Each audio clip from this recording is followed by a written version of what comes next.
Hi friends, ఈరోజు మా ఇంట్లో బీరకాయ టమోటా ఎర్రగడ్డ ఉంది కాబట్టి నేను బీరకాయ తీగూర చేద్దాం అనుకున్నాను ఫ్రెండ్స్. దానికోసం బీరకాయని టమోటాని ఎర్రగడ్డని బాగా కోసుకొని పక్కన పెట్టుకోవాలి ఫ్రెండ్స్. బీరకాయని సాల్ట్ వాటర్లో వేసి పక్కన పెట్టుకోవాలి.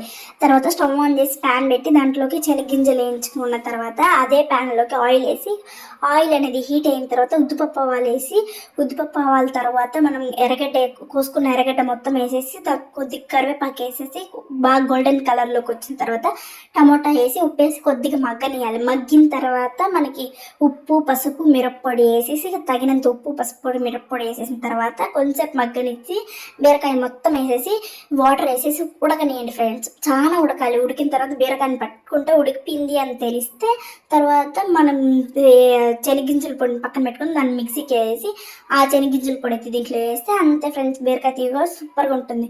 మీకు ఏదైనా ఉప్పు పొడి అని తగ్గితే చూసుకోండి friends. Like and share and subscribe friends. Bye.